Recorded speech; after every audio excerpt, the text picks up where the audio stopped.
All right. Another Wednesday live. What is going on, you guys? As always, got to do a little sound check before we get too far into the live today, but hope y'all are having a good evening. And let's just check in with who's already in here. Looks like we got Flynet in here asking if he is first, and then Clinton coming in right behind saying first to chat, but he's been here for a while. Clinton's been in every live stream so far, so I appreciate you for doing that. Jordan saying congrats on 35K. Good evening, everybody. Good evening to you too, brother. Excited to see you soon. I'm actually going to get to see Jordan this weekend, which is exciting. But yeah, thank you so much. I mean, obviously I'm going to get into this a little bit later and just talk about it a bit more. But the fact that we're at 35K is honestly just like so crazy to me. I never really thought that I'd be at this point. I mean, it just wasn't really, I always hoped that we do well with the channel and like get some kind of community to build here. But I mean, if you told me I'd be at this point 3 years ago and I was still working, an engineering job, I would not have believed you. So thank y'all so much. Leon is in here as well. What's going on? Reddish, let's go. Kirby saying congrats on 35K. Thank you so much. Pyro, good afternoon to you too. Neely saying, hey, first time catching a stream very early on my credit card journey, and you've been the one that I've learned the most from. Wow. Big props, Spencer. Thank you. Yeah, thank you so much. I'm glad that I can be that source for you. Clinton, yep, exactly right. A real streamer now. I feel like I'm getting more and more professional by the day. I don't know why the scroll chat isn't popping up, though. Really shutting me down here. Maybe it'll start working now if y'all keep chatting.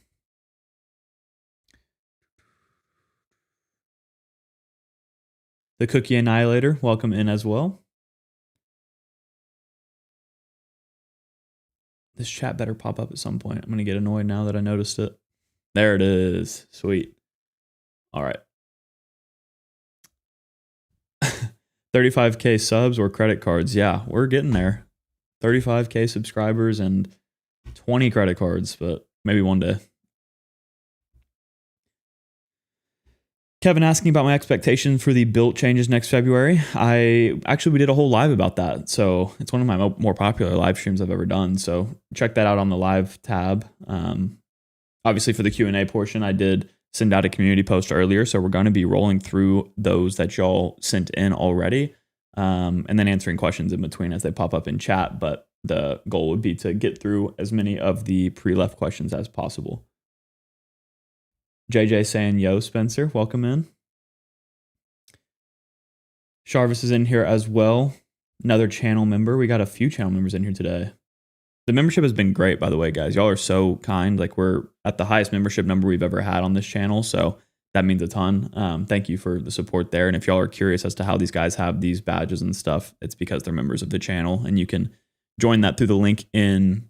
There's like a little join button underneath this live. If you're watching on desktop, it's like the only place you can actually join for some reason. But yeah, consider checking it out if you want some, extra videos and stuff like that we don't post publicly.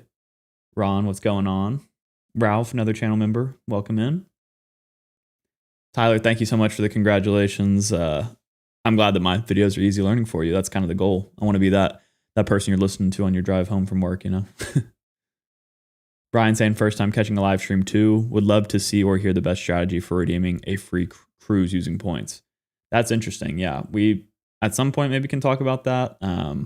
Cruises are a whole different ball game that I'm not definitely proficient in understanding how all their point structures work. But to my understanding, just getting cruise line credit cards directly is kind of the best way to do it. But I'm not 100% sure on that one.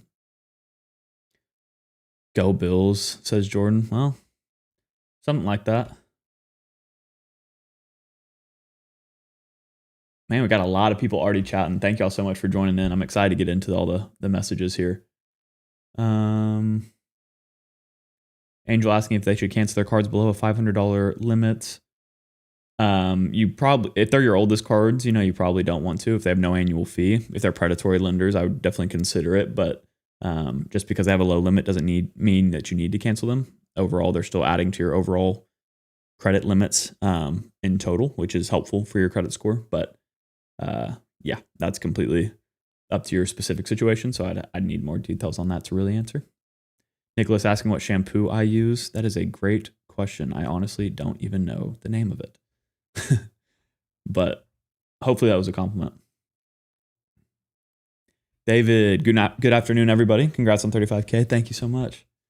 Brian Jones, hello. There we go. The dollar man with that black credit card badge. Let's go. The Kai Cenat of credit cards, lol. Yeah, I don't know about all that. I'm trying to be like, I'll stay on that like Ludwig level, but I don't have that kind of energy. I'm more of a relaxed guy, especially today. I've been feeling a little bit low energy, but I'm excited to get to do this and bring my energy back up throughout this. Any questions that I see about the just like random questions, I'm going to actually skip for now because, like I said, I have a list of questions already that I'm going to be going through. So we're not to that portion of the live just yet. Flynet saying, been following along, in all caps, by the way. Been following a long time now. My card adventure really kicked in earlier this year, and I watch most of your videos when driving home, and I've learned a heck of a lot, so thank you. Well, thank you. You're welcome as well, but thank you for the support. Kirby, so when do we get the sad video of you finally getting denied? That's actually what this live stream today was going to be about, but I decided instead to do the 35K subscriber live since we just hit it very recently. Jimmer, welcome in. Another channel member, welcome into the chat. Francis, greetings to you too.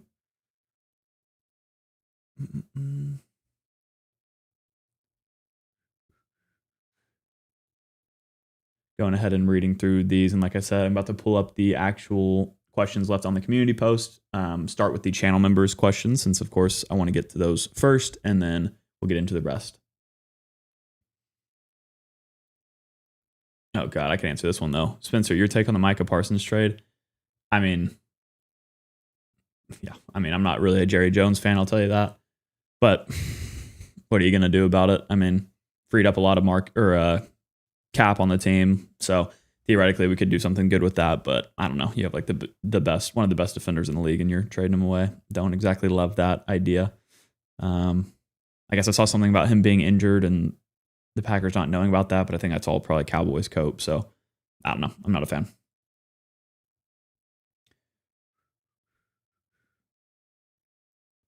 Financial Don, thinking of starting a channel just to talk to more people just like you did. It's cool to see people talking about finance. Yeah, man. I mean, that's exactly why I started, right? I mean, it's like I got on here to basically because I didn't have like any friends in my personal life that cared a ton about the personal finance stuff. And I figured, I was watching guys like Graham Stephan, Ask Sebi, all these guys that were doing something that I thought I could also do and maybe speak to like a younger generation as well. So yeah, it's more about just documenting my journey, which is why I do this in the first place. Like all this is just documentation really at the end of the day. But it's well worth it. I mean, if you're okay, it's very difficult, honestly, to do the content stuff these days. And you got to have the right mix of a ton of effort as well as a little bit of luck, but put yourself in the position to get lucky, with some hard work. And if you love it, it won't even feel like work at all, Carmela, afternoon, everybody. First time getting a chance to join live. Well, welcome in. We are happy to have you. One of my longtime supporters, so thank you. Cole, the Fidelity Rewards card and cash management account. I'm talking about the rewards card, not next Monday, but the Monday after. I finished the script for that one, or the bullet points, whatever you want to call it. All my research I finished doing. Going to be filming that video tomorrow morning. Going to a hotel tomorrow to film a video out of this hotel, which will be fun. Going to try a different style of video here in a I don't know how long it'll be before that one actually gets uploaded because it's a whole different editing style and all that, but hopefully I'll enjoy that. Regardless, yeah, should be about 2 weeks until that one comes out.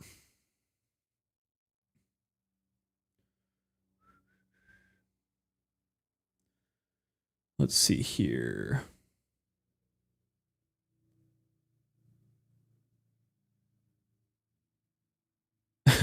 QC man, you mean you don't think Kenny Clark will have the same impact as Micah?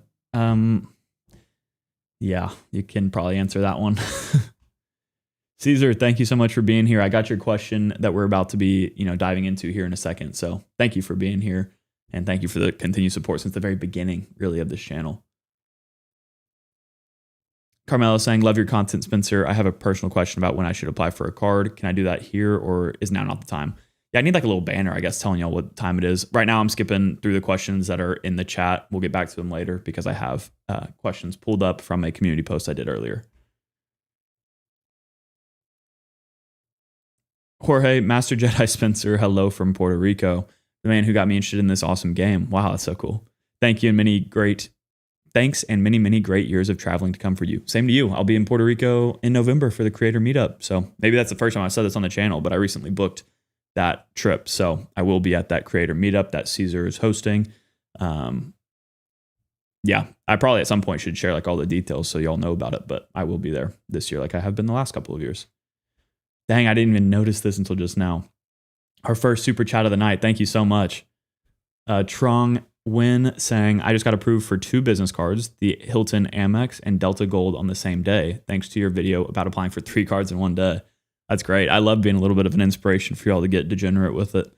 Not really degenerate, but no, that's awesome. I mean, which Hilton card did you get? Is it just the Hilton Honors, working your way up the ladder, or what's your plan there? I have talked to a decent amount of people lately in like consulting calls that the Delta Gold really makes a lot of sense for, considering that card, you just have to use it for free check bags and fly twice a year and you're basically done, which is pretty sweet. But congrats on the 2 approvals. I bet that felt pretty cool. Hopefully you can stay away from pop-up jail, but that's a tricky beast. At least you got these 2. And thank you again for the super chat. That's super generous.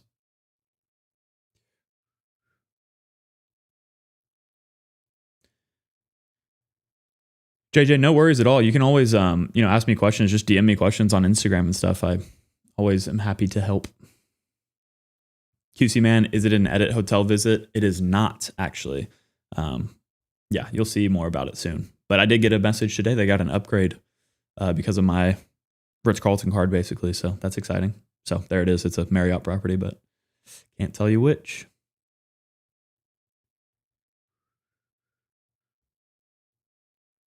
John McKintrey, another super long-term channel member. Good evening, Spencer and everybody. Welcome in, John. Super glad to have you here. Absolutely, Caesar. I'm excited for it too. I was, I'm not going to be able to come for the full thing, but I'm glad I get to stop by for a couple nights and hang out with you guys. So super excited about that. One Bridge saying, congrats on your first credit card denial. How does it feel to be a mere mortal like the rest of us? Yeah, I think I mentioned it in that in the video yesterday or Monday about how like it was really a card I didn't even need in the first place. It was annoying. Really, the annoying part was calling the reconsideration line like 4 times and being told different things each time I called. And yeah, that was the stuff that sucked. But overall, yeah, I expected the denial at some point. So I'm glad to be here. I'm glad to be part of the group. Timon, good point about the 15% off with the Delta Gold and higher. Good evening, Bobby, another new channel member. I guess not too new now. We've been in a couple of lives, but thank you for being here. Alrighty, now that we have gotten to at least the bottom of these chats, let's go ahead and dive into the actual questions that y'all left on the community post from today. Go ahead, move your chat, Bobby. But I think this is the easiest place to start. Within the last like 20 minutes, y'all have submitted quite a bit of questions. Like I said, I'm going to go ahead and also going to like your messages so I remember to come back to them. Amex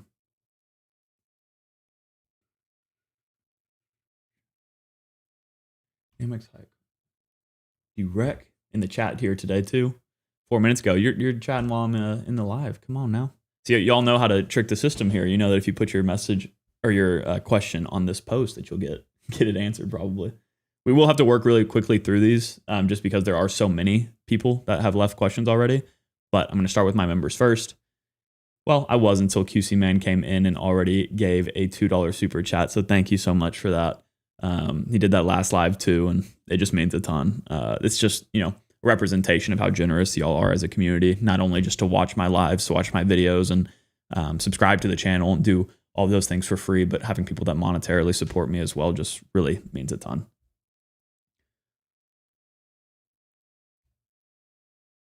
Alrighty, with that being said, let's see here. I'm going to go ahead and move this over so y'all can see it better. How's that look? Looks all right to me. Yeah, that looks good, right? Okay, cool. So I ordered them from oldest to newest. Oh, why can't I see my... One second. I want to make sure I can see my... it won't let me. Whatever. Can't see my cursor this time. My OBS was doing some weird stuff today, so I can't like... It's not my normal screen sharing thing, but it's working fine, so I'm just going to go with it. We're going to start with Leon's question here, the first channel member that left a message, and we will work our way back through. But what he asked was, if you were only getting approved for minimum credit limits, would that change your strategy? Would premium cards be elevated in your eyes? Cashback is nice, but for me, trying to put $4,000 to $6,000 worth of spend on a $500 credit limit card is more work than any of these coupons everybody complains about. I'll take a 1x multiplier and a 15K limit on a United Club card any day of the week over doing that. That's an interesting question. Luckily, we're in a position, where you will not always only get the minimum credit limits, right? Like it's hopefully just a beginning stage kind of thing.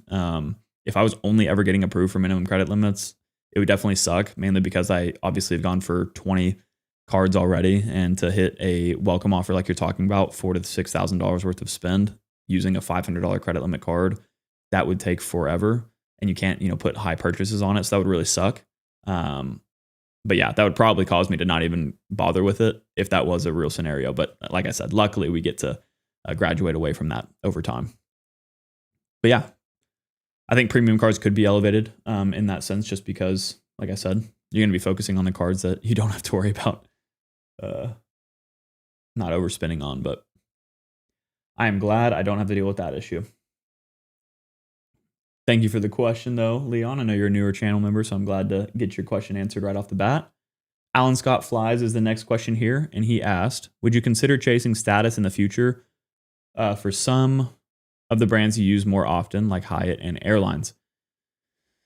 I don't think that status is very worth chasing for somebody like myself. And I say that because I think being a free agent in this credit card game is really powerful, unless you obviously only fly with one particular airline or stay at one particular hotel. But the fact that I can bounce between IHG, Marriott, Hyatt, whatever I need, and still get a respectable rate because I am earning in each of those ecosystems, that's very powerful. And I wouldn't stay enough as is right now at like hotels to even hit those thresholds for status. And I don't fly enough to hit status with any airline. So for me personally, I don't think I'm ever going to be chasing status. I'm just not a consulting traveler, like business traveler or anything like that, which is like the one scenario where I think it makes sense to chase those. And yeah, if you're not doing it naturally, I don't really see much of a point to it. So that's kind of just my opinion on it, but be curious to hear y'all's thoughts too. Leon, going back to your question here, you said reason I asked is because the last 2 no annual fee personal cards I got were $500. My life definitely changed since then once I got the Venture X. Yeah, man, that's really rough to have to deal with that for a couple. I did something similar with my Ink Cash. I got like a really low limit on. It's like 3K or something like that, which is still not bad. But whenever I was trying to hit that 6K spending requirement, I remember having to split my purchases to hit that. But yeah.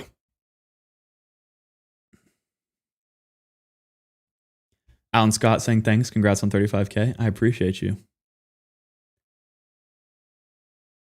Yeah, Pyro, you just reminded me too, saying status chasing for hotels is easy. High status is harder though. Yeah, you just reminded me too that you could, if you were traveling decently frequently, it doesn't sound right, but if you're traveling enough to like justify having a high annual fee card with one of those hotels, then you basically automatically have all the status you need, right? Like I think having a broad coverage of like gold status with Hilton and Marriott and whatever, like platinum status with IHG, like all of that, which I basically have at this point, that is very powerful. But for me to go like all in on one, I mean, Hilton's the easiest one to do that with, but that means that they're just because you can get the Hilton Aspire and be done. But since you can do that, that means that the value of diamond status with Hilton is very low in the US in comparison to the top statuses with like Hyatt or Marriott or IHG.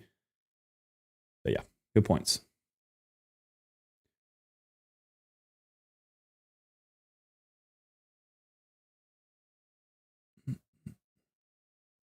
Clinton saying got lifetime titanium at Marriott the hard way from work travel over many years. Yeah, that's the way to do it, right? Like if you're naturally getting it, then that's how it's actually meant to work. I don't think that you should ever be stretching your spend or stretching your travel to hit status.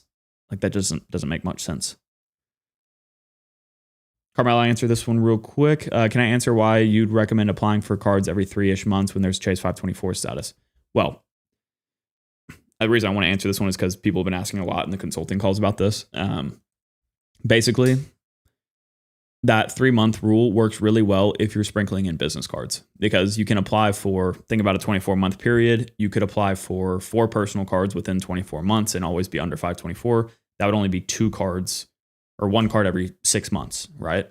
But if you start adding business cards in, you can go once every 3 months and do half business, half personal, and you'll be fine.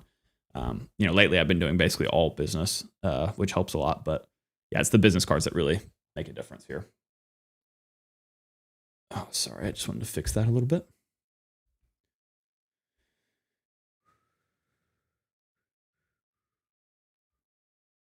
No problem.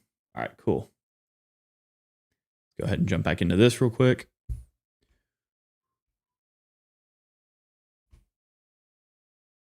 Let's see here. Next member's question we had comes from Matt.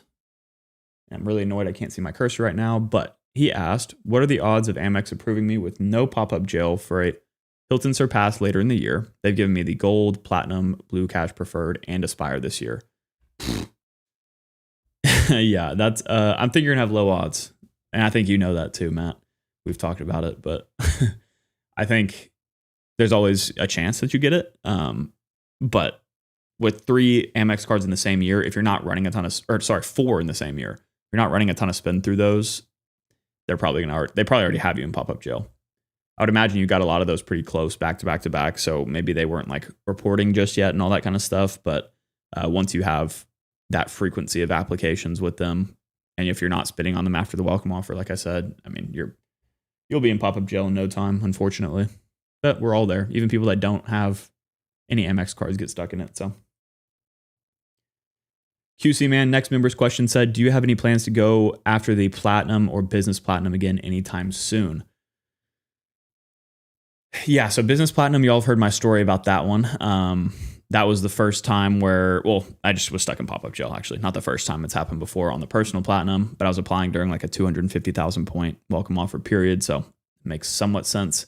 I considered going for the Platinum maybe before these refreshes, just so I could lock in the lower annual fee and like report on the channel, all of that on the channel for you guys. But I mean, it's pretty easy to report on the refreshes without the card. I can still calculate my effective annual fee and everything. So I do plan on doing that once the refreshes happen. I want to make some kind of updated video, probably comparing like the Sapphire Reserve to the Platinum to the Venture X again, stuff like that, just to see like which premium travel card really makes sense these days. But I mean, they're going to couponify it even further than it's been couponified already. So I don't know. I'm not super interested in it aside from welcome offers. Same with the business plat. I honestly don't even know if I could get the business plat anymore because I've been paying my taxes, my estimated quarterly taxes. So I'm not going to have one big bill at the end of the year like I did last year. And that means I'm not going to be able to hit a 20K spending requirement in 3 months, Your next question was, do you keep your engineering skills? Oh, here we go. Do you keep your engineering skills sharpened in any way now that you aren't doing that anymore? Like with continuing education courses, or is it like riding a bike where you can pick back up with it at any time if need be? No, I'm definitely, I'm not keeping up with my engineering skills like I was in school. Definitely not. I'm not using AutoCAD anymore. I'm not using Civil 3D for any kind of work. But I like to, as weird as this sounds, I like to consume a lot of like YouTube content that has to do with engineering or at least building and stuff like that. So that kind of helps me fuel that a little bit, but I'm not really sharpening them myself very much. Aside from like handiwork and all that kind of stuff. But again, that's not really engineering. But like I have the Sprinter van, for example, that has some fixes that need done to it. So like learning about that and doing that kind of stuff is always fun and somewhat engineering, but not on the scale that I was before. Definitely not. I appreciate both those questions. Those are fun. I think last member's question we have on here right now, before we get into the other questions, would be from the Jordan Rules for Credit, who is in here. And once again, excited to see you this weekend. He asked over under on how many I'm canceling my Amex Platinum videos we'll see in a few weeks post refresh. I don't know about canceling because I don't know how many people actually have it these days, but the amount of news related videos we're going to see on it is going to be insane. I mean, the Sapphire Reserve, I can't even count how many videos were made about that. Probably 30 to 50. So I'll be reporting on it. You know, my goal would be to hopefully go live and talk about it rather than making a separate video just on like the updated refresh. I just think that that's like everybody's going to do that, and I don't want to saturate y'all for no reason. But if I could see like the news pretty early, I could jump on a live like this and talk about it. And then, yeah, instead of just doing like a huge news Amex Platinum refresh happened, like as if you wouldn't know about that already, I would do a, like I said, more of a video about like comparing it to the Amex or the Venture X and Chase Sapphire Reserve or something along those lines. But yeah, how many people are canceling it? It's going to be probably a lot. But at the same time, I wonder like, because how many people already pay like the $700 a year for the Amex Platinum and don't complain about the coupons? Like if you're just adding like $100 annual fee to that, but adding more benefits, is that really going to cause people to cancel? I don't know. It's going to be an interesting one. That was all the members' questions here. I'm going to go back to the chat for a second and then get back to the post.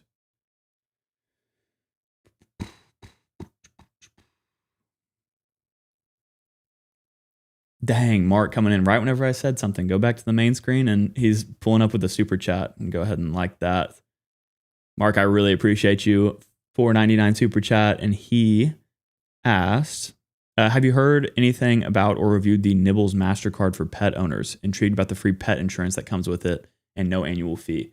You know, funny enough, somebody, I don't know if it was you, maybe it was you, recommended it on one of my videos. And I was going to say, I said to that person that I would look into it further.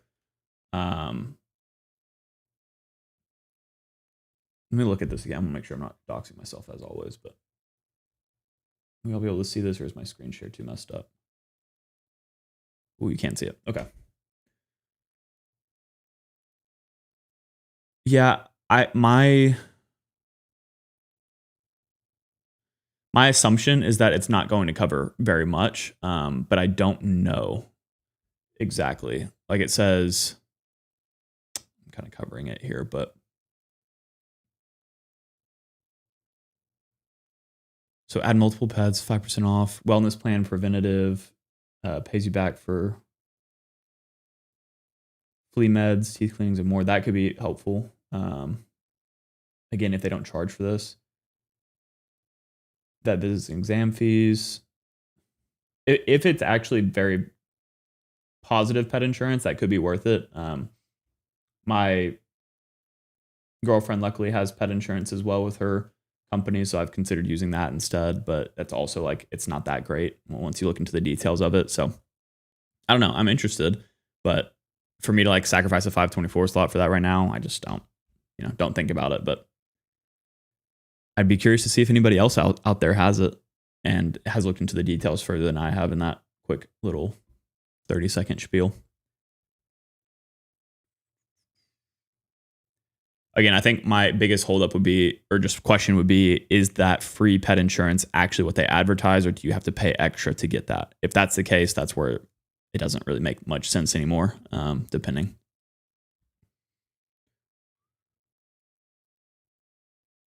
Thank you again for the super chat, Mark. That means a ton.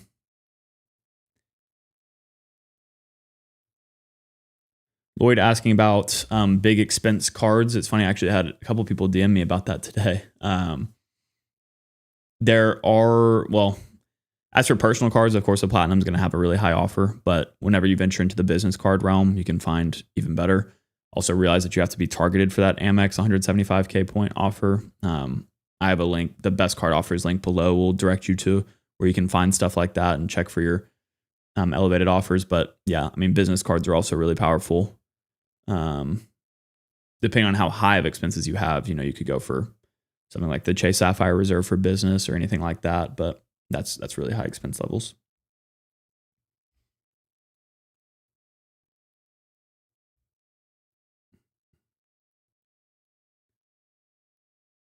JJ saying, can you help me out? I got approved for Freedom Flex and Ink Cash in June, and I've been trying to stack, and I have 22 inquiries, but I'm at 224, and I'll drop to 124 in November. That's a lot of inquiries. it's a lot of inquiries for how many cards it seems like you've been approved for in the last 24 months. Because obviously inquiries fall off of your report after 2 years as well.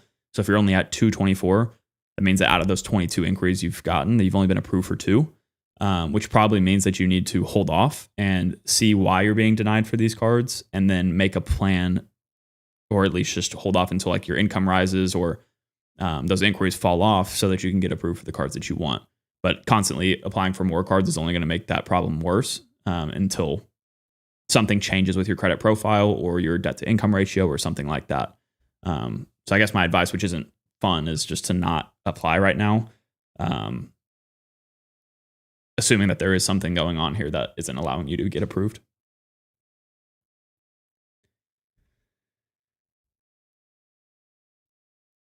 The Jordan rules for credit. Is there a spreadsheet out there that could help me stay organized with all the credit cards I have and want to apply for? What a great question, Jordan. Yes, everybody. You can always join the newsletter link below and be informed about the spreadsheet that I've been working on with Jordan, that at some point will come out once we get all these credit card news and stuff out of the way and make the time to finish up the final stages of the spreadsheet. But it's really cool. Like, I use it. I've shown it in the last live as well, but I use it personally, even though it's in beta stages right now, and I've loved it. So I'm excited to get that out to y'all soon. Malicious, going back to my last comment, saying that you still get inquiries from business cards, and that's probably where his inquiries are from. But he did say earlier that he's in an interesting financial situation right now, so I'm assuming that those are personal applications. Some of those being business does help, but yeah, that would also be 22 business cards in 24 months, which is that's too much. Rishi, do you see the Hyatt personal card having a better sign-up bonus in the near future? I think it has one on it technically right now. Or maybe they already changed it back. Yeah, it looks like they changed it back. They had an offer on it for, it was like something weird. Oh, sorry, I'm not even showing it. They had an offer on it for like an extra, like a free night plus 15,000 points or something, but the free night was only worth up to 18,000 points because it's category 1 through 4. So not anything I've ever been excited about from the Hyatt card, except for the 5 free night offer, which I was not eligible for. But maybe by the end of this year, they'll bring that back. I don't know. Hello, Austin. Welcome in. Okay, let's go back to the questions that were left here and start at the bottom and work our way up. As you can see, I'm like trying to get through things quick. We've already been here for 30 minutes, and I usually only do an hour and a half, and we still have like 20 questions to get through, not to mention the live chat that I'll be answering questions throughout as well. So let's go ahead and start with Caesar, who I'm not sure if he's still in here, but Caesar, again, thank you for all the support. He said, congratulations. Asked about future goals for the channel, and if I'm actually keeping the Chase Sapphire Reserve. To answer the second question, yes, I am keeping the Sapphire Reserve at least for another year, since I will be locked into that $550 annual fee for a while. I don't even pay my other annual fee until May. And that's the point in which I will pay the $795. But I calculated my effective annual fee already in the video on Monday, and I'm like in the positive by like $890 without taking into account the platinum status with IHG as well as the airport lounge access. So it's not a card that I'm planning on canceling anytime soon. As for my goals for the channel, I mean, obviously, I think the very, very long-term goal, which I think it would be cool to hit 100K because you get the little plaque, and I think that'd be fun for us to get to enjoy as a community. Like, that's like a physical memoriam of all the hard work that I've put in and all the support that y'all have given me, and I really would like that. But unless something crazy happens, that could be multi-years down the road. So I guess the next like target I'm looking at is like the 50K mark. But in all honesty, like, I don't care too much about the numbers. Like,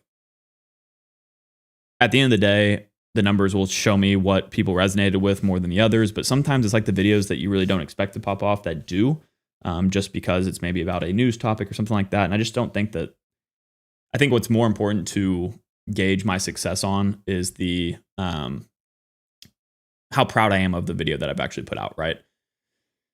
I have a buddy that makes content as well, and he's in that boat where like everything that he relies on is basically view based, and it makes it really hard for him to, like, I guess, be proud of himself whenever he just makes something that he really enjoyed, even though it doesn't perform as well as the rest. And that's what I'm trying to lean into more, is taking my own advice. And like I said, I'm going to film a video tomorrow, basically at a hotel, and it's going to be more of like a vlog style video technically. I'm also going to talk about how I booked it and all that stuff, but regardless, like I want to get outside of my comfort zone and just make things that I'm passionate about. So my goal with the channel is really just to keep doing it and keep staying consistent. That's the key, right? Caesar saying, thanks for answering my question. I'll know you get that coveted 1K or 100K. One day, maybe. One day, but I won't hold my breath on it. I'm just happy to provide the value. And yeah, I guess I should say if all the people that watch my videos were subscribed, I'd be a lot closer. I think only 30% of people are subscribed. So that's could be 100K subscribers right there if everybody subscribed. Okay.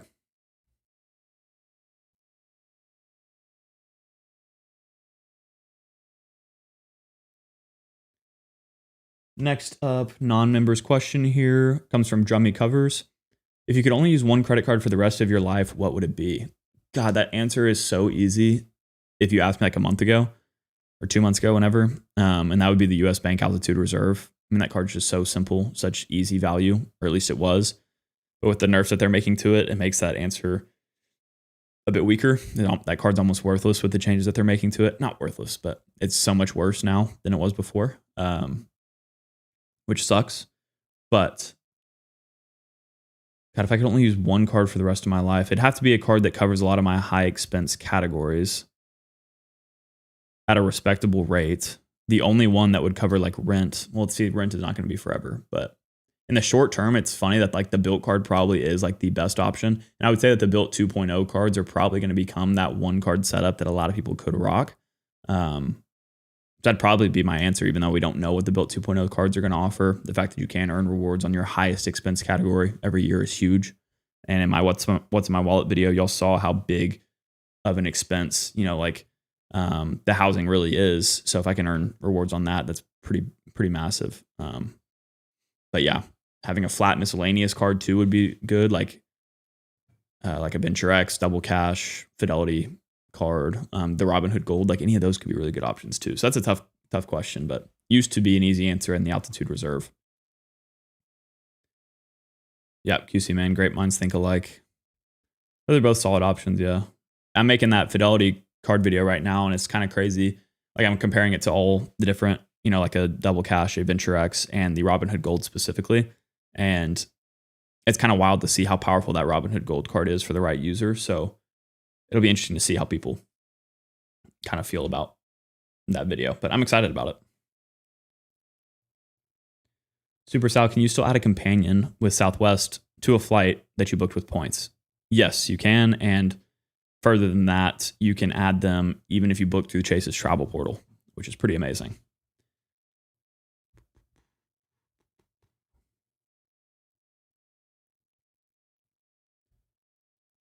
All right. Thank you for that question, Drummy. Let's move up to Alejandro's question now. Speaking of companion pass, wow, look at that. I'm really thinking about going in for a one card companion pass with Southwest. I'll probably have to have somebody else refer online since I have no family or friends interested. Would it still be worth it to get the business card after close to January, or just wait for someone to use my referral? Well, I mean, I guess it depends on your strategy, right? Like, to fast track it the quickest, you want to get both, a business card and a personal card, like I talked about in my Southwest Companion Pass video. But things have kind of changed a little bit with how high the annual fees are on these cards. So, and also we don't really know how good the Companion Pass will be in the future. Right now, it's still very powerful, but I'm not sure if at this time next year I'll be considering going for the Companion Pass for another 2 years or not. The other option is just like, if you want the one card Companion Pass route, like you just wait for one of those offers to come around and give you the limited time Companion Pass. But yeah, if not, you have to wait on that referral or go for the performance business, and that's just up to how quickly you really need it. Yeah, I haven't seen really anybody applying for Southwest cards recently. Just through like my referral links, I haven't seen anybody use it since the refresh. So that's something to consider. But yeah.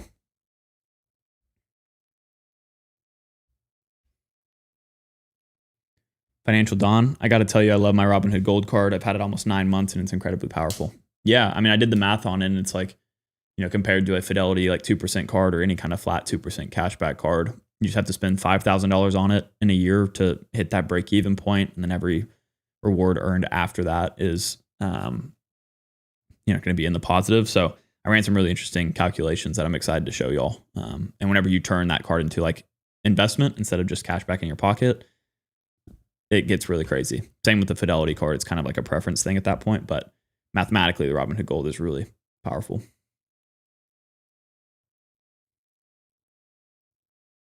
Ralph saying hit the like button. Thank you, sir. I appreciate you.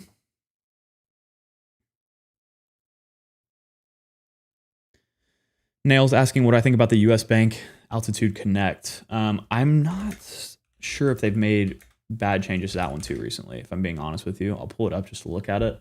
But in general, it's a really powerful travel card for what it is. Yeah, at first glance here, it doesn't seem like they've changed much, which is a good thing. God, why is that so zoomed in? Oh, I see. Okay. So yeah, good, solid welcome offer right now, which is nice. But more importantly, it is, come on, computer. It gives you 4x back on travel, as well as gas stations and EV charging stations on your first $1,000 each quarter. So pretty powerful. I mean, it does have that cap, and that might be what they just recently added, because that is not that much. Spend $1,000 per quarter. That'd be whatever that is, $4,000 a year.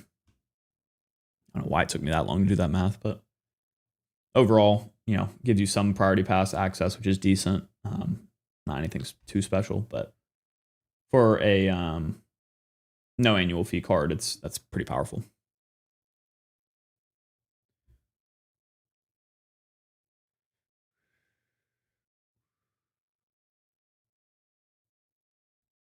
Yep, QC just showing that as well. We're on point today, you and I. It is up. Any elevated offers are always something to consider.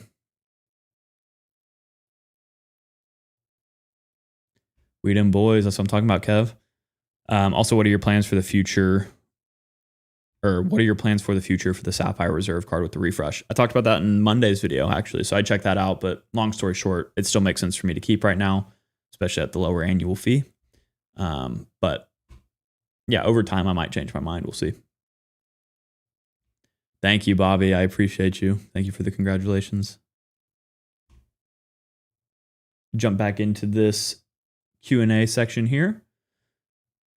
Jonathan asking, if you had 3 Capital One cards and a Quicksilver, if you had 3 Capital One cards, a Quicksilver, a Saver, and a Venture One, how would you be able to get the Venture card or Venture X when Capital One says you have reached your limits on cards and will not let you get another Capital One card? Would you just move on or spend more on the cards, hoping they will offer a product change? God, that's tough, because a lot of people will be like, oh, let me just cancel one of the Capital One cards, then I can open another one. But that's not how simple it is with them, unfortunately. I would strongly suggest reading data points on Reddit about this. I'm not an expert on their approval rules. If you've been stuck, in their bucket system, or if you just have too many cards with them, maybe you could cancel it and open another one. I don't think so. But yeah, maybe somebody in the comments will be able to help you here. Yeah, I guess your best bet, if you really wanted a Venture or Venture X card, I wouldn't want to sacrifice the offer by product changing, but if that's your only option and you really wanted one of those cards for some reason, then a product change could be down your road at some point. And I'd probably recommend, well, you already have a Venture One also. So theoretically, I'm not exactly sure what you would want the Venture or Venture X for, besides the 2X back category, or the Venture X, obviously, for all the travel perks. But yeah, it's a high annual fee card, so I don't know if they'll even let you upgrade to that one. John saying somebody was offered upgrade to the Venture X with a bonus, but those are targeted offers. Yeah, so that all comes down to your credit profile, your spend on their cards, how much money they think they can make from you, basically. But Jonathan, thank you for asking that question.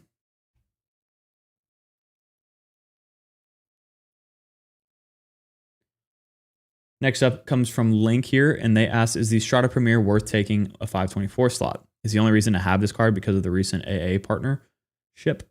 Definitely not the only reason. This card is very powerful in its own right. I mean, obviously, it offers some of the highest earning category coverage out of any card. Go ahead and pull it up for you.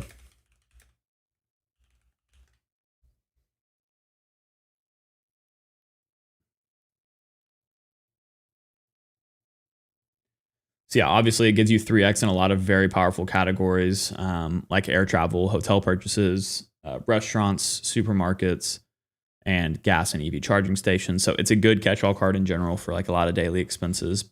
But it gives you access to their transfer partners, including AA. AA is a great partner that they have now, but that's not the only reason to have access to Citi's partners. Like they have a ton of other good partners as well. Partners you can use for international airline partners you can use for domestic travel through airline alliances. They obviously you could book just straight up international high class flights and stuff through their partners. So a lot of opportunities for the Strata Premier to serve as like a foundational card in a lot of people's setups these days. And in my video coming out on Monday, I talk about how these $95 annual fee cards are really going to be the backbone of setups going forward, more so than they were in the past, just because of how ridiculous the high annual fee cards are getting.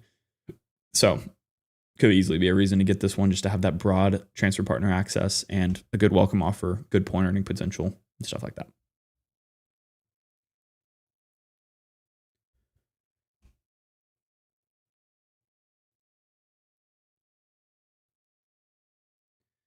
QC saying Venture 1 is only 1.25x points and Venture and Venture X are 2x. Yeah, so it's definitely better, correct.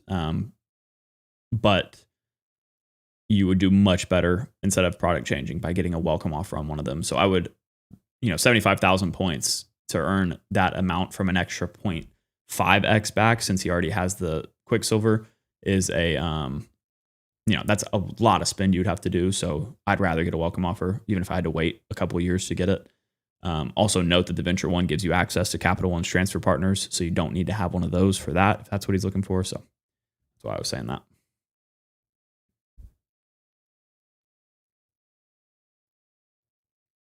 Mark saying, I have the built Sapphire Preferred, Freedom Flex, and Apple Card. The Fidelity cashback is very interesting to me. Is this worth pursuing?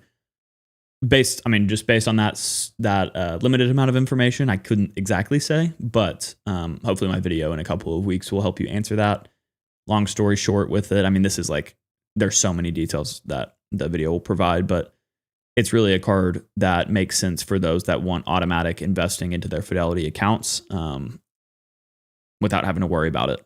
And people that want simplicity over complication, right? You can do much better than 2% flat cashback if you're maximizing every category, even at 5% cashback or what have you. But it's just a really good catch-all card, especially if you're already banking with Fidelity and want that automatic investing, which is basically a forced savings for you compared to a lot of folks who just don't invest because they'd rather use their money elsewhere, right? Like I like that forced savings for a lot of the US population. Howell, thank you so much. Thank you for joining in. Also saying hit the like button, folks, and subscribe. Show Spencer some love. I'd appreciate that. Thank y'all.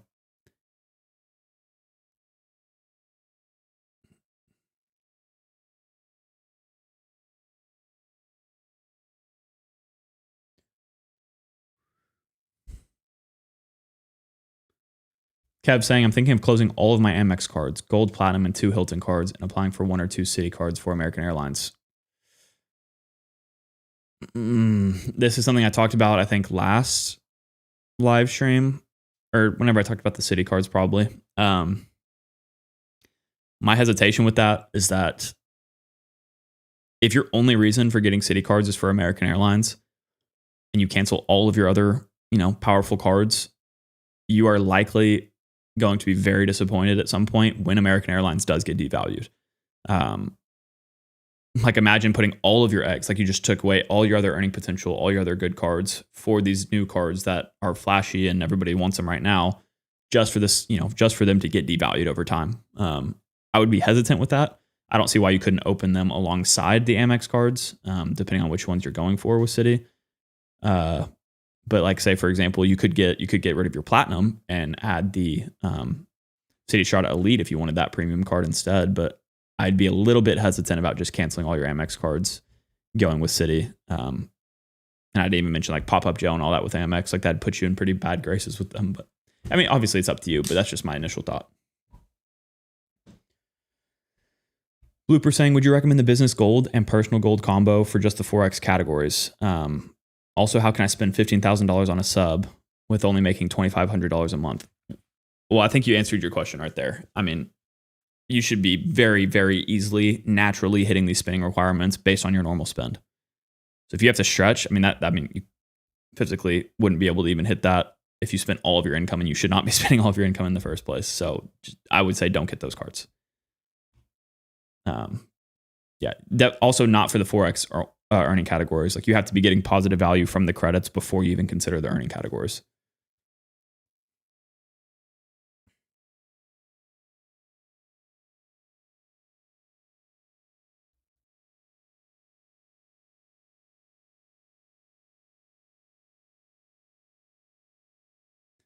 QC saying, if you don't have any other premium credit cards, the Elite is very good. Yeah, it's good. I think the reason a lot of folks prefer the CSR over the Elite is because we already have a premium card.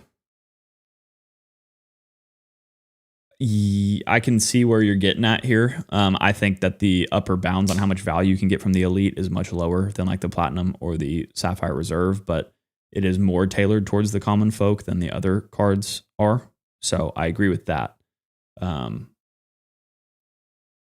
But yeah, I wouldn't say that it's like groundbreaking necessarily.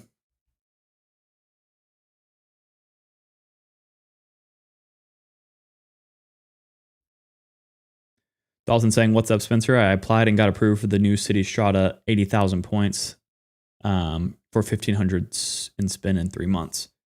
1,500 spin in 3 months? I feel like one of those numbers might be messed up here, but regardless, congrats on a new card and a new welcome offer. That's huge.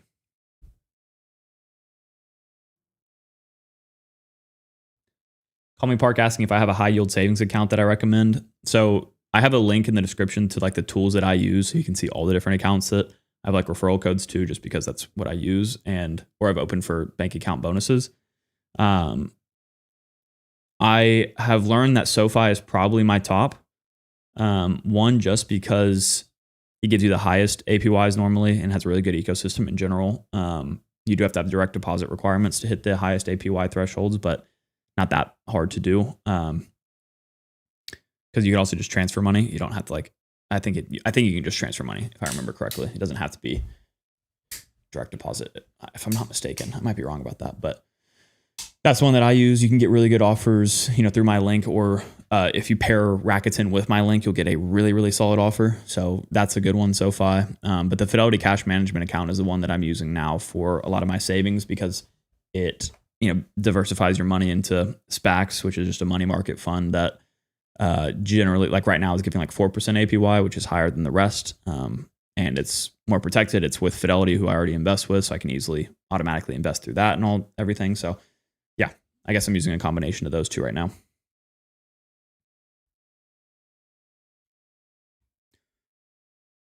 Okay, moving back to the questions left previously. Steve asked, what are my thoughts on the XRP card? I think it's a good hybrid approach. I'll pull that up for y'all, since I've had multiple questions about this one too.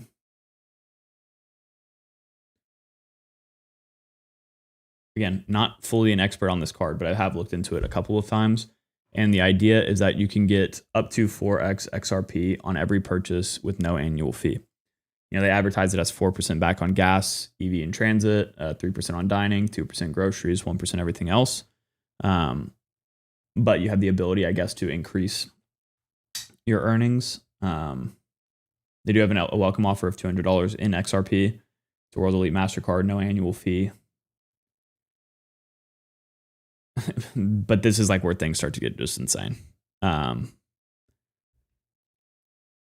this is why crypto is so dangerous, right? Like, of course, they're going to trick you into thinking that their card is just the best thing since sliced bread whenever they give you a graph like this. This is just not what you should be expecting, though, in a speculative asset. they're saying that basically any rewards that you've earned in XRP and held for a year have appreciated 453%. Like, yeah, sure, maybe in this 1 year it did that, but that's one of the just, again, the most speculative assets you can invest in. So personally, I'm not a big crypto guy, if you can't tell. I mean, I think it's good to have some maybe exposure to it, but I'm talking like 5% of your portfolio. So I'm not, no financial advice, by the way. That's not what that is. But in general, I'm not like jumping for joy with it. But yeah, I am. If someone can explain a little bit about it, it says up to 4% on every purchase. Obviously, if you could get 4% on everything easily, you probably have to pay for Gemini Plus or whatever. And then you could just immediately convert that to USDC and then take it to your bank account. That's more interesting to me. But holding it in XRP, no, not for me.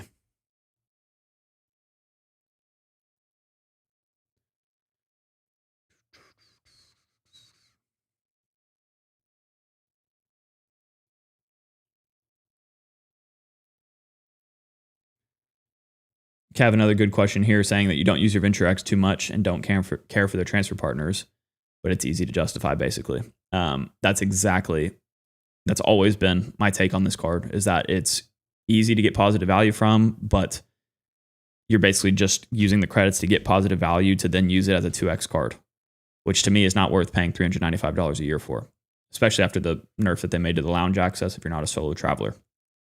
So personally, it's one that I have considered canceling in the past, but I know that if I do, I probably won't be eligible for it ever again, just because how many cards I have now. But I could have like my player 2 get it if I wanted to. Overall, it is a good card, right? Like it is a solid card, but it depends on your lifestyle. If you know that you're not going to use their transfer partners or you don't like them and you only are using it for 2x back on everything, that's where it's like, okay, you need to consider probably another catch-all card instead that doesn't cost you $400 a year.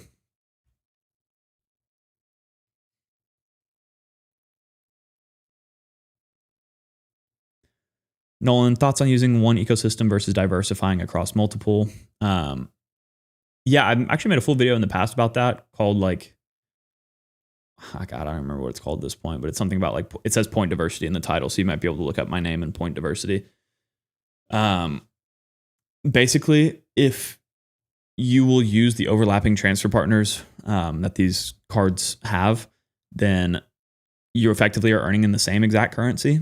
I think diversification isn't a bad thing, but if you're splitting, a very minimal amount of spend onto like 3 different cards and 3 different ecosystems, and you're not going for any more welcome offers, that doesn't make as much sense.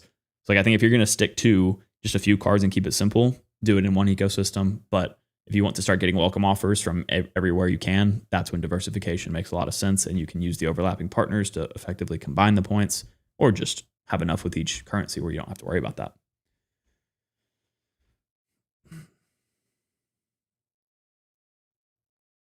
Monday, this is a great point about the XRP card. Yeah, having to cash out the crypto and pay taxes isn't really worth it. I'd rather just get a cashback card and buy crypto if I wanted it. Yeah, exactly. I don't believe in XRP enough to really care much about that card.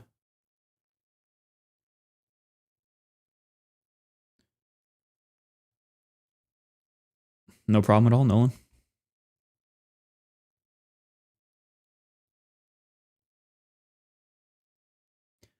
Reddish asking if you should use 2x back for utilities like phone bill, or is it worth getting a card if there is one? I've been more reliant on using like my Venture X for my phone bill because it has good cell phone protection. So I don't worry about the earning category as much, since it's whatever, $100 a month. That's 2,400 points a year. Yeah. And that's not like a ton. So I rely more on the protection, since that could cost you, $10 a month or whatever with these companies. So I'd rather get that locked in instead, but it's up to you. Woodsy, welcome in. What's going on? Thank you for joining tonight.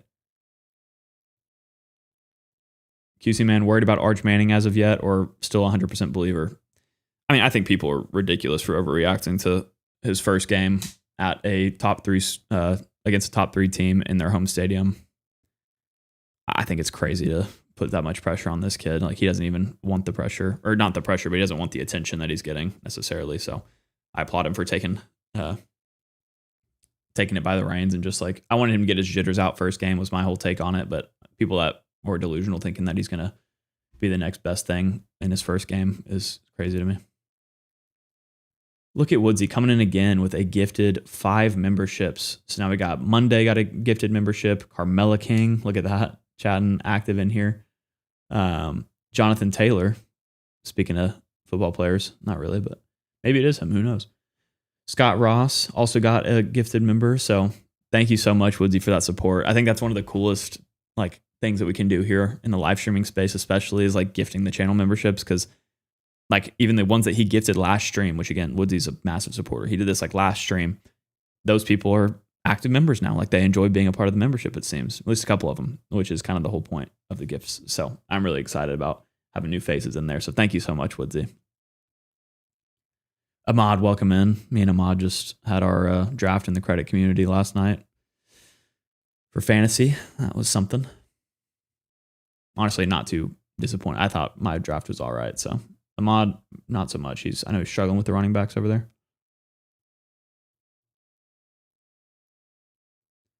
That's so kind of you, Woodsy. Congrats on 35K. I can't think of anyone more deserving. That means a ton, man. Thank you so much.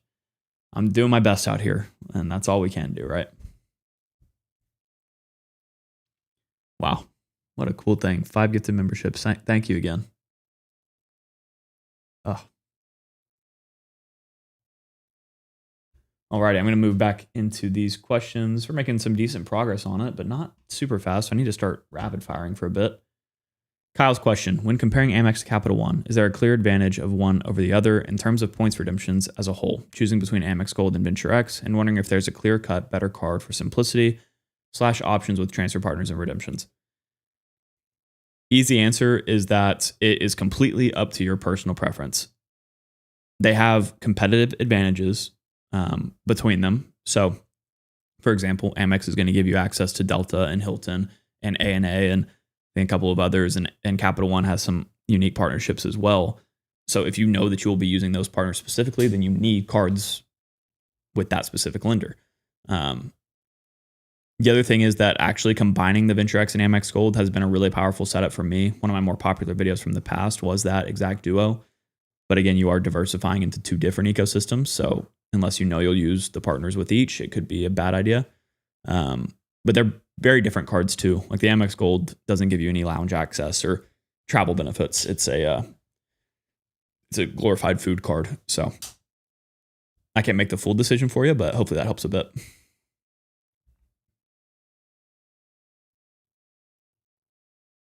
Look at this. Woodsy's a champ in the chat. Carmela saying thank you. Monday saying thank you. QC Man giving some love as well. And then Woodsy coming back and saying everybody hit that like button. Wow, what a guy.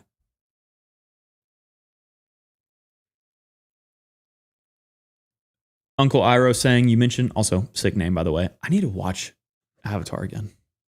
Good idea. You mentioned that you canceled some of your Chase business cards to make room for new ones. Is that strategy frowned upon by banks? Could it negatively affect your relationship with Chase? Technically, yeah, like canceling cards isn't necessarily something they want to see you doing, but the reason I had to cancel some was because I was not able to get approved for more because I had already reached the threshold for max available credit that they were willing to offer me. So, maybe I cancel it now and I'm not eligible for another ink card for a little bit, but they've been pretty lenient with those. Even if that was the case, I would just wait. I could just wait a year and then go get their cards again. But over time, everything is kind of forgiven, I guess you could say. So yeah, maybe not the best strategy, but in my case, like I had to do it basically. Get Ahmad. Thank you, Ahmad.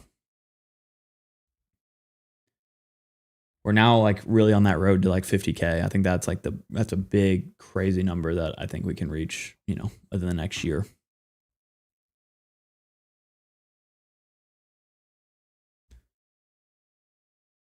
Bob coming in asking, generally speaking, of course, what do your travel plans look like for the rest of 2025? And what traveling adventures am I looking forward to in 2026? Yeah, let me run through that real quick. So I haven't traveled really much at all this year. Done a lot. It's not true. I've done a lot of local trips in the van. Like we just did one last weekend. Again, like we have been doing it. I don't know. We've probably been on 5 or so van trips this year. So a lot of road tripping, even all the way to Arkansas. But As for flying, I only flew for the Creator Conversations podcast tour I did, where I flew to California and drove to like 3 different cities in 3 days and filmed with everybody that y'all saw I posted a podcast with this year, including Stan, the Credit Frog, of course, Daniel Braun. I guess I flew to Philly for that too. I forgot that I flew across the country. Daniel, Stan, Max Miles and Points, Nam Win, Chase Yokoyama, and JP Knowledge. I talked to all those guys within like 3 days. So that was my last trip flying wise. But over the rest of 2025, I will be going to Italy, which is a massive trip, obviously, business class there and back, staying in a hotel the whole time, all on points. I think it was like a $19,000 trip covered with points, which is pretty amazing. At good redemption rates too, don't worry. And then after that, I think the next one is the creator meetup in Puerto Rico. Again, Caesar's hosting that one. I'm really excited to see all you guys there again, as I have the last couple of years. That's in November. At some point, I'll post something about it, I'm sure. I have my stepbrother's wedding in Mexico later this year as well. And I think that's it. Yeah, that's got to be it for the next like 4 months or whatever. And then 2026, I don't have anything booked yet, to my understanding.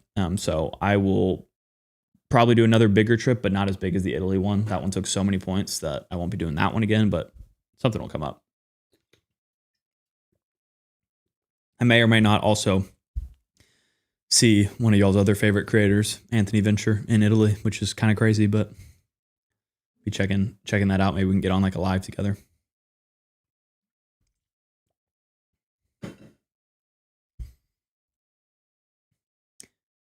QC Man saying, when's the secondary van life channel coming? It's funny, like I've actually considered doing that because we travel so much in it.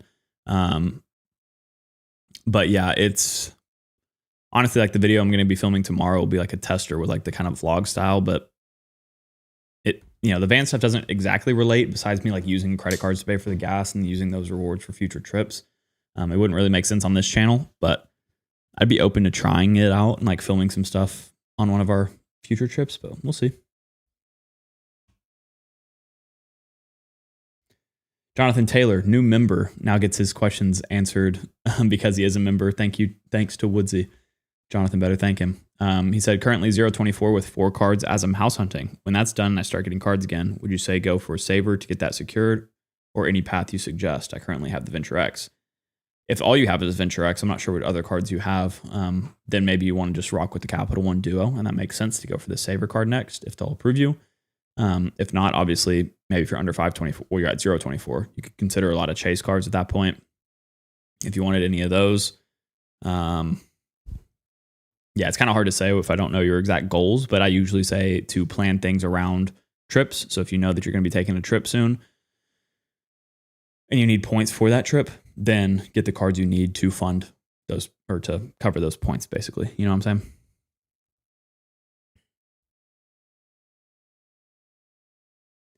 QC, yes, we are going to Italy at the same time. Not together, but it turns out we're going at the same time, or at least somewhat overlapping, not fully. Matt Darling, welcome in. Another channel member asking any predictions for the Platinum card refresh. I mean, I honestly haven't even been consuming any content about the rumors. Like, it's just so exhausting, honestly. Like, I don't know. I feel like until something's more concrete, I just don't cover it on the channel unless it's in like a live maybe. But yeah, I'm not going to make a dedicated video on it right now. But I just think it's going to be more lifestyle credits basically to justify the annual fee. It'll raise to probably $8.95 or whatever. Add some more FHR benefits or credits just to battle the edit collection credits on the Chase Sapphire Reserve. But they're going to come out swinging. And probably try to take the crown back, for being the highest annual fee, most value, all that stuff. So, I mean, pretty classic at this point, just following the coupon book strategy.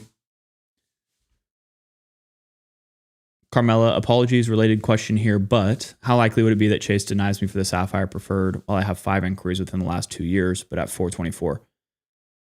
That's not that bad. 5 inquiries in the last 2 years is not really high. Compared to a lot of folks. Like I know Luke's Points and Miles will sit there with like 20 plus inquiries or maybe 10 plus. I might be exaggerating. and have no issues getting approved for Chase cards. So as long as you're under 524, I'd say you have a pretty decent shot at it. John saying I should do a van life channel. Y'all are convincing me over here. I at least got 3 viewers, you, Carmela, and who else asked about that? Oh, QC Man, of course.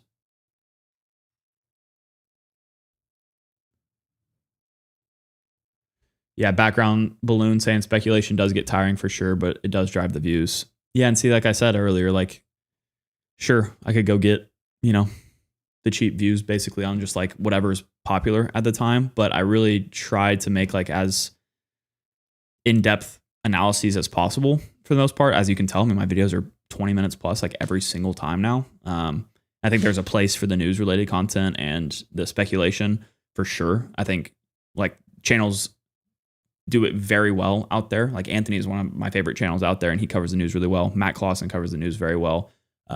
Points with Philip. There's a lot of guys out there that cover news really well and that's their bread and butter, but I'm definitely more of the kind of like that stresses me out more than, waiting an extra 2 weeks or a month to post on the topic and like having a really fully fleshed out idea. So that's kind of the route that I go, but it's just different, different styles. Carmela, you are welcome. Alrighty.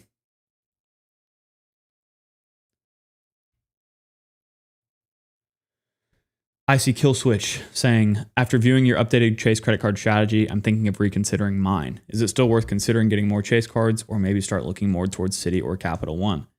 Rethinking your strategy is always good. Doesn't matter what lender it is. Like you need to be making sure that you're getting the max value possible for you in your current life situation. So if you're not traveling a ton, you don't need more points and miles, you need some good cashback cards and all of that.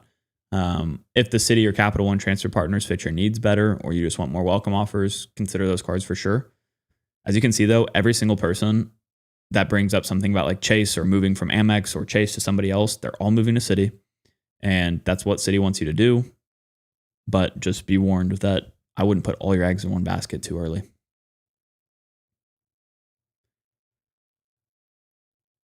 Robert asking, in what order by issuer would you apply for business cards?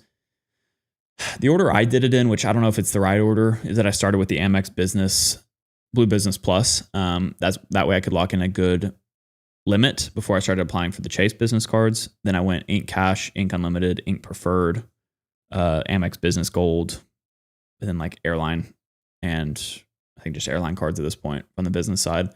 I think that strategy is pretty good. But see, I guess I went from Amex just for a free card to Chase back to Amex, and then basically just alternated between those. Capital One has some business cards, not really any that I would consider getting. So yeah, I don't even know if there really is an order by lender that really matters. I mean, Chase usually makes sense to get first because you need to be under 524 to get their business cards. So keep that in mind.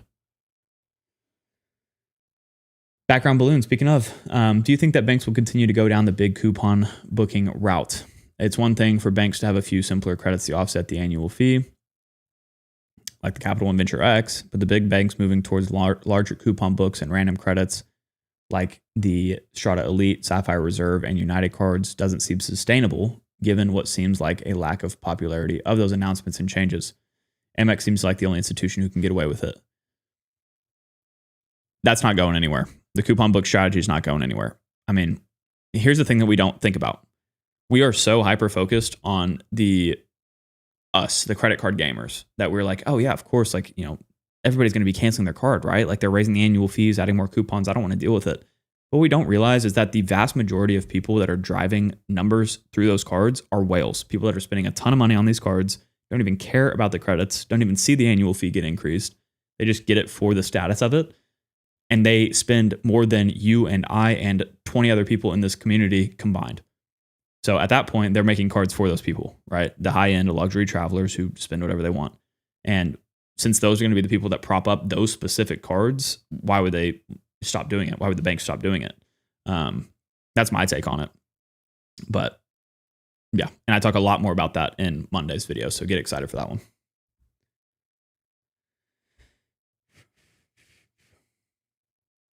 QC man, you also have to have the shocked face picture to get those views for the video. Yeah, the shocked face. I use pretty unobtrusive headshots, I think. I've made some bad ones in the past, but lately it's been all right.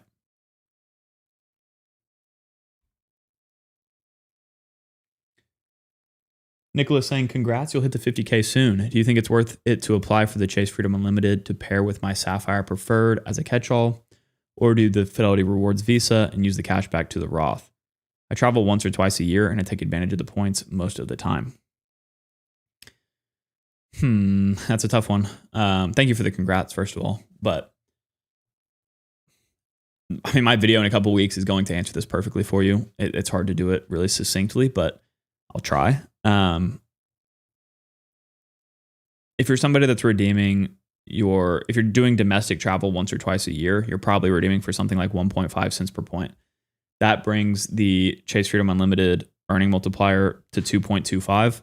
That beats the Fidelity card on the short term. But if you want cash back, if you want to automatically invest your rewards with the Fidelity card, after even a couple of years of reinvesting, you're going to be hitting that 2.25% back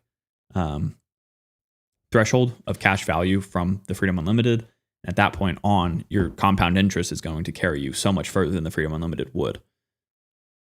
That doesn't matter necessarily, though, if you're somebody that wants to travel and you only plan to have the Sapphire Preferred and Unlimited and you're not going to get more cards. You need to funnel that spend through that card to fund your travel, theoretically.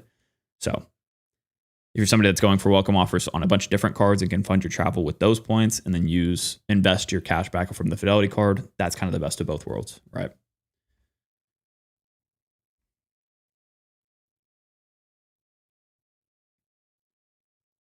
Robert asking, what are your thoughts for somebody to get the Marriott Bonvoy business card if they're at LOL 24 and can't get the boundless, assuming they're eligible for the bonus and can meet the spending requirements without strain on their budget?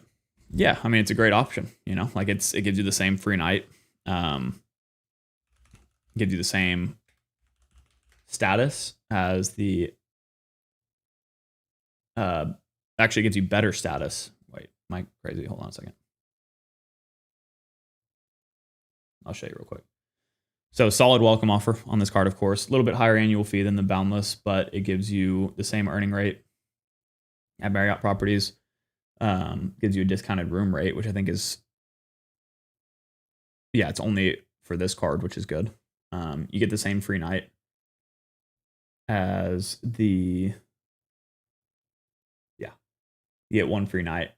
That's the same level, 35K points as the boundless. Gold elite status, which is better than the boundless. So yeah, it's a great replacement. I plan on getting it alongside my Ritz card at some point.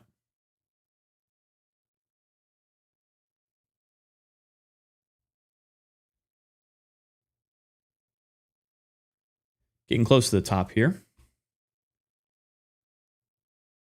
35K. Congrats, sir. Thank you for being here, Phil.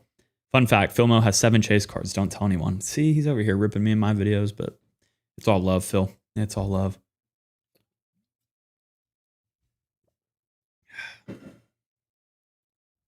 Yeah, David, absolutely agree that losing the portal boost hurt Chase. Really stupid, in my opinion.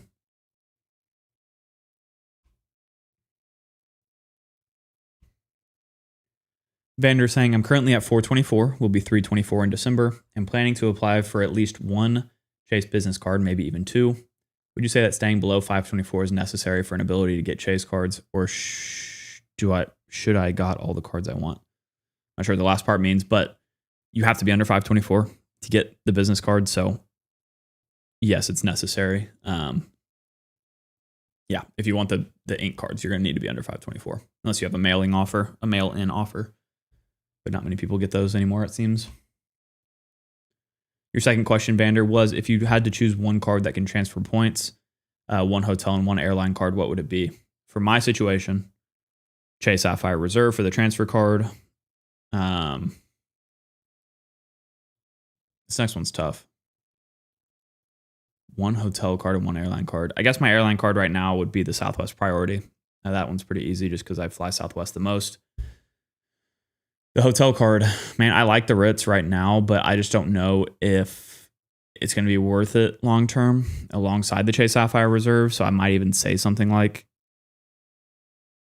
it might have to be the Surpass. If I could only have 3 cards, being able to spend towards a free night with the Surpass every year might make sense. Well, I know it's out of left field, but that might be the direction I go.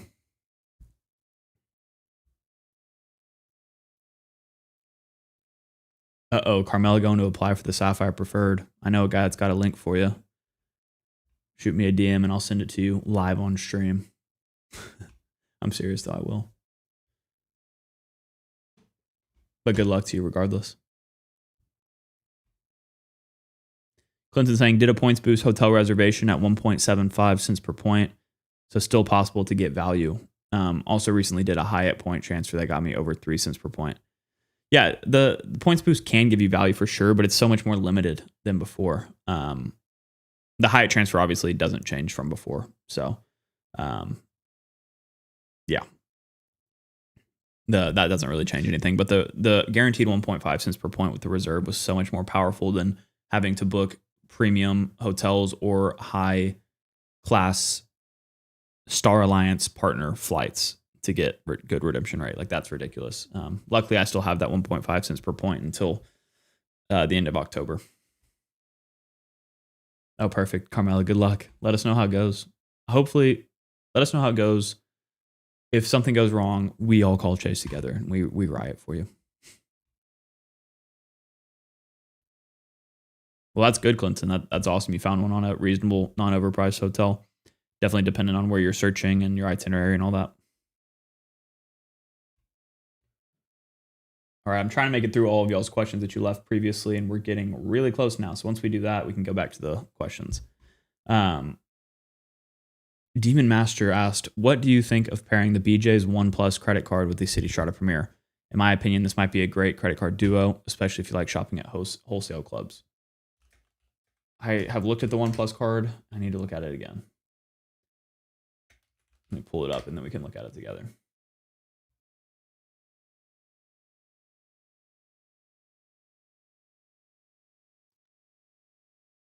Show me it.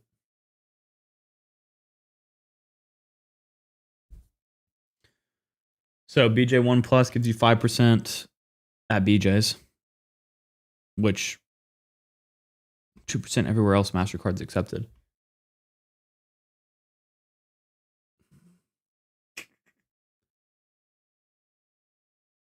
I don't honestly even know what BJ's is.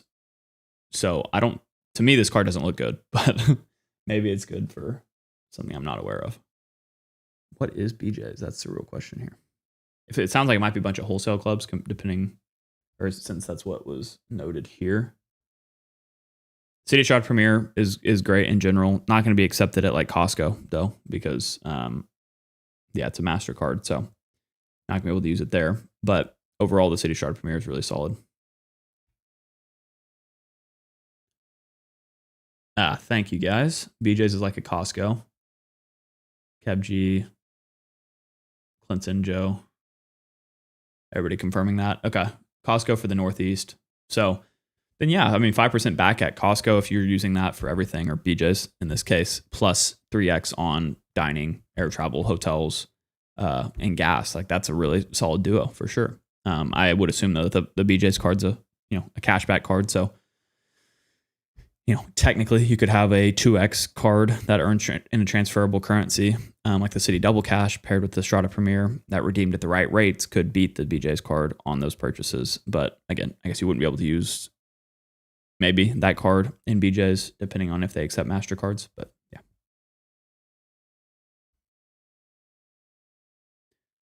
Carmelo saying, I'm worried that once I hit submit, they could deny me and then I'd have to wait until June of 2026 to apply for a new card. Why would you have to wait that long to apply? Exactly.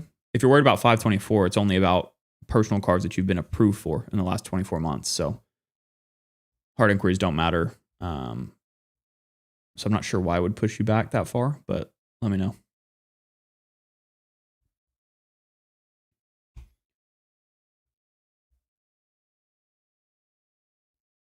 All right, we're close now. We're on to Colt's question. Just finished up a welcome bonus looking for my next one. I currently do not have the Platinum card, but it's a toss-up between that or the Strata Elite.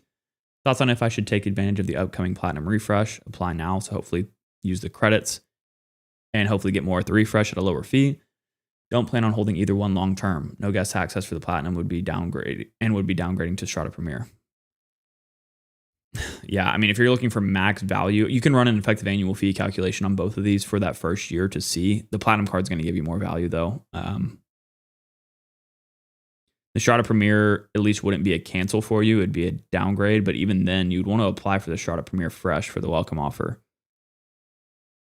So in my opinion, I think that the platinum card probably makes more sense. But if you don't have the gold card yet, then by getting the platinum now, you get rid of your ability to ever get the gold card offer. So I wouldn't jump the gun on that. But yeah, for those of y'all that are in a position where you've already gotten like the green and or gold, and are looking for a welcome offer that's really high right before a refresh where you should be able to double dip on credits, that's where the platinum card's really powerful right now.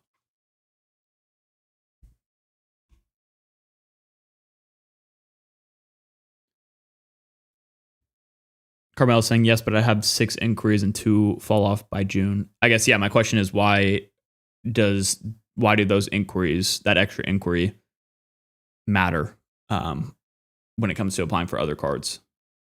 You can have as many inquiries as you want and still be under 524 is my point. So I'm not sure if that's what you're worried about or not.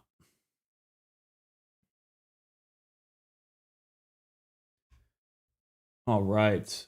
Last question here before we get back to just all live chat for the next, not that long. We're already at an hour and a half.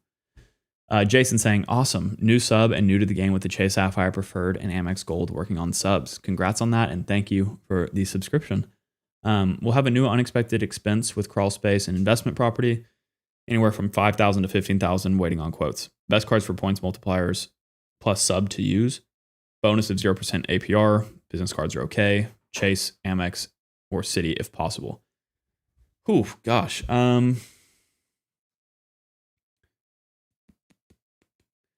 APR cards, there's not a ton out there that are like super beneficial, that are going to be having as high of a minimum spend as you're looking for. But the ink cards do come to mind. They always do. But they do have 0% intro APR periods. And you're not going to earn any elevated rates, presumably on these purchases. Maybe like home improvement, but I don't think that would even code that way. So yeah, you're looking maybe more at like an ink unlimited that will give you a flat 1.5x back with no annual fee, and 0% intro APR for 12 months, plus a high offer of, it's only 75,000 points right now, but that's still solid. And that's a 6K minimum spend. So right in line with what you're looking for. You could even get this and the ink cash, double dip on the points and double dip on the intro APR since they both have the same terms there. So that might be the move. If you had 12K worth of expenses, you could put it half on this, half on the ink unlimited.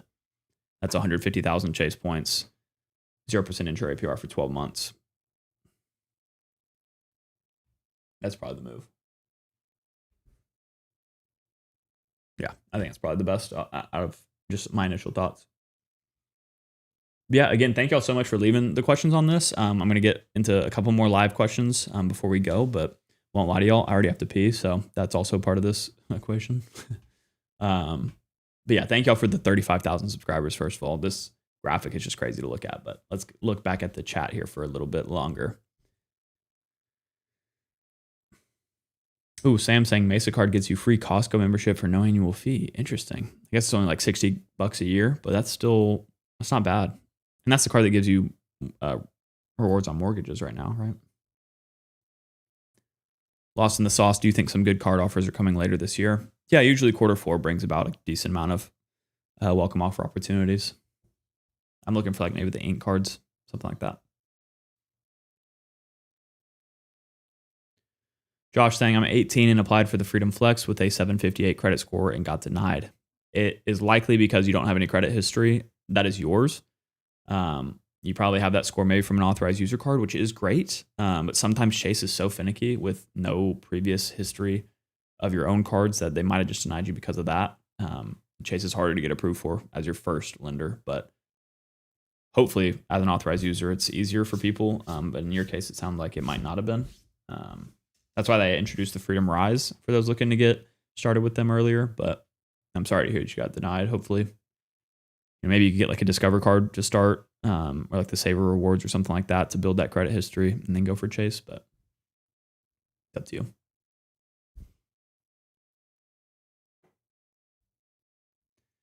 Sammy, for somebody who isn't in the Amex game yet, would you suggest even getting the green card for the bonus, or should I just skip to the gold? Well, for most people, I say you probably don't need to worry about the green card, but I mean, to be fair, it does give you, 40,000 points for the welcome offer. So really what you're missing out on is that, missing out on 40,000 points, but realize that you could replace that with a retention offer on the gold or platinum pretty easily. Also realize that if you start with the gold, then get the green, then the platinum, your chances of being in pop-up jail by the time you get to the platinum is higher. So if you know you want the gold and platinum, it might be worth skipping this one for that reason. Everybody's different. Your mileage may vary, but it makes sense for a lot of people to skip this one, unless they have a really long-term game with it, I guess.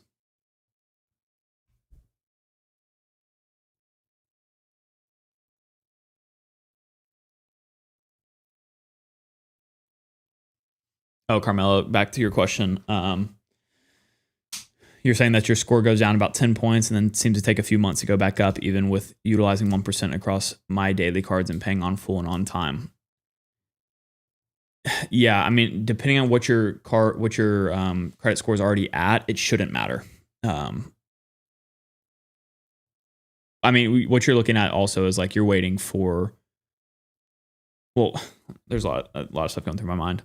If you're waiting until June of 2026, like that's another 9 months or whatever between applying, and you're just waiting for a couple of inquiries to fall off. Your inquiries stop impacting you after a year by the latest, but really your score should, like you said, rebound after a couple months, a few months maybe. And at that point, that's when you could just apply again. But the actual inquiry count doesn't necessarily matter unless you're applying for like a Citi card or I guess like Capital One is sensitive to new accounts and stuff like that. But it's not the end of the world if you have an extra inquiry is what I'm getting at. That is, of course, as long as you're not applying for like a mortgage or something soon. Citi Double Cash has 0 intro offer right now. Yeah, there are personal cards that have it too, but yeah, I mean for him, that guy we're talking about with $5,000 to $15,000 in spend, you get 10 Citi custom cashes or double cashes with that amount of spend, so you'd rather get more points for it.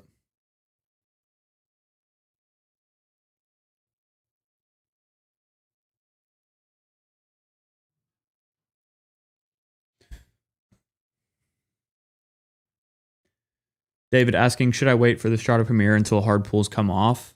Or wait, should I wait for a Strata Premier till hard pulls come off? Some are coming next year. You could. They are more inquiry sensitive than the rest, but it depends on how many you have. And if you would use the points for the Strata Premier now or not. Like, the answer could be pretty clear. If you have a trip coming up that you need the points for, getting it now makes the most sense, even if there's a higher chance of getting denied, but yeah, it's up to you.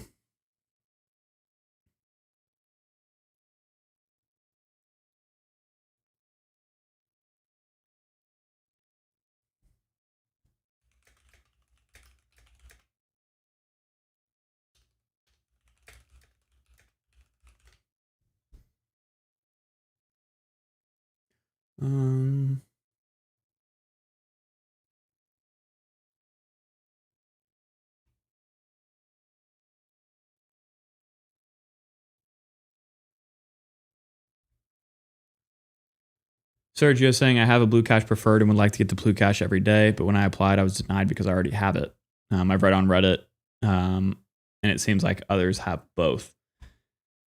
They could have acquired that through product change, possibly, but I would have to read into the offer terms. Obviously, if they told you you're denied because of that, then that is their rule. Like you have to respect it. You could try reconsideration just to see, but whatever they say kind of goes, obviously.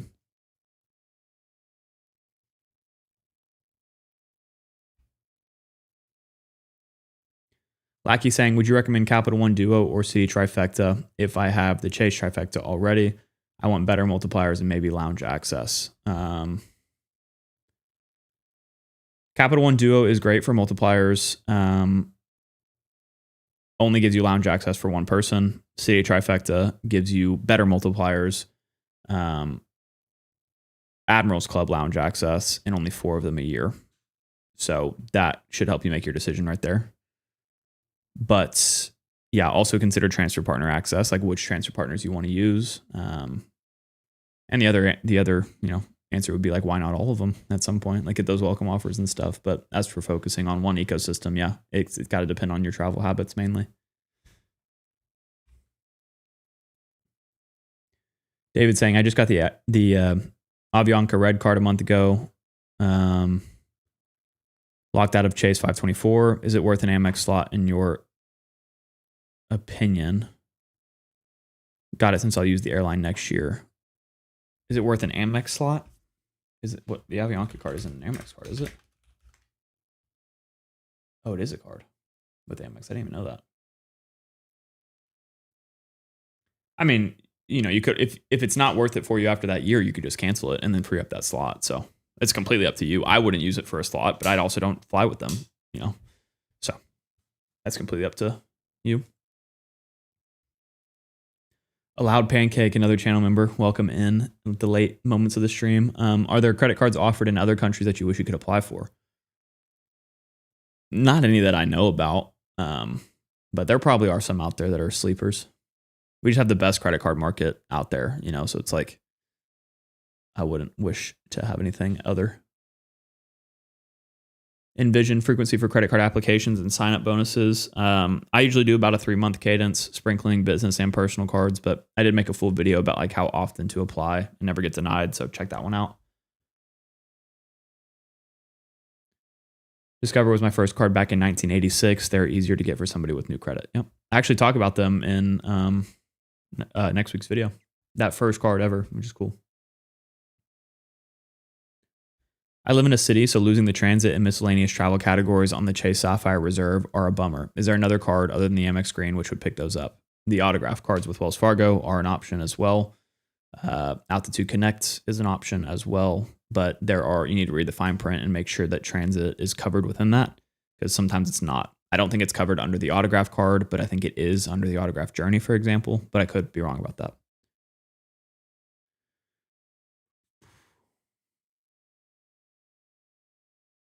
Carmela, best of luck to you once again. I hate having to end this stream before you're done, so maybe we'll get... Oh, she said about to press submit. Good luck. Good luck, Carmela. While you wait on that, I will look at these other ones. Should I pick up Amex Gold with my current setup, Chase Trifecta and Built, worrying about managing separate ecosystems? You'll kind of... I mentioned this earlier, but there are ways to combine the points across lenders. If you're planning on getting a lot of welcome offers over time, you're going to diversify anyways. But if you only want 3 cards, for example, or whatever, 5 cards, I guess, the Chase Trifecta, Built, and Amex Gold, it's going to be harder to earn enough points with each ecosystem to redeem well, unless you're using the overlapping partners. Also note that Chase Trifecta, the Chase cards and Built are going to, give you the transfer partner access to like Hyatt that you probably are using them for already. Amex doesn't have that. Also, there's a ton of overlap with the Amex Gold and the Chase Trifecta and Built. So, yeah, it's really personal opinion or personal, depending on your personal situation and also if you'll actually utilize the credits or not. Do I think Chase will change the Freedom line? At some point, you'd hope so, probably, but they're waiting on the Sapphire Reserve stuff to calm down before even looking at like the preferred and then probably the Freedom cards later, I would guess. Manuel saying, I have a surplus of points that I'm not going to use until probably 2027. Not sure if I should cash them out or hold for an unexpected trip. Yeah, that's a tough one. Points hoarding is tough. That's why I decided to cash out points earlier this year since I wasn't going to be using them. I didn't cash out all of them, but if there's something specific that comes up that you want to cover with points, it could be smart. It could be smart to... Sorry, I don't know what I was just saying. I was looking at Carmelo's message, but yeah, it could be smart to, I guess, cash out a percentage of those for specific, like if you have something you need to reinvest in, like your business or whatever it is, like maybe you could use some cash for that, but I wouldn't cash them all out.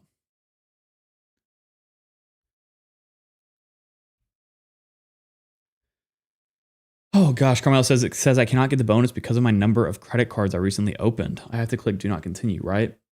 Correct. I would click do not continue. It should not count as an application.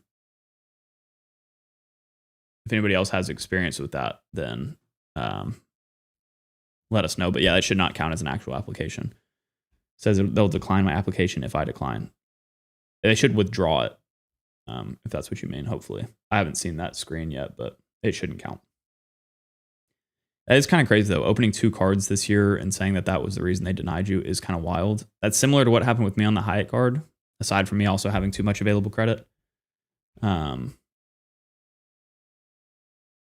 But yeah, that is really unfortunate, though. It should not give you a hard inquiry, to my understanding. If it does, that's something that you need to contact Chase about. It should be just a soft pull, like similar to Amex's application. And Kev seems to be backing me up on all these. RV asking if Built will ever add mortgage payments. Yeah, we have a full live about that as well. They are adding that in February, but we don't know the exact terms. Of course, Carmela, I'm glad that we got to see the end of that, but I'm going to go grab Odin real quick just because we're getting to those final stages. Odin.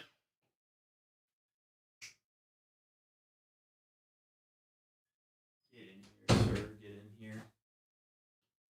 Oh, come here. Come on up. Look at these people. Look, there's 35,000 people that subscribe to the channel, Odin, thanks to you and your help. God, his breath stinks. Sorry about that, buddy. Let's see if I can get him in here better. Odin, come here. Come up here. Come up here. Got to say hello and goodbye to everybody. Of course, got to get him in here. Yeah, see? Odin's content is the best content. Exactly, Odin. People love you. Oh no, Xavier coming in here with a membership as well. Thank you so much for the support there. But you made it to the stream at the very end of it, unfortunately. But we had a fun time tonight. Answered a ton of questions.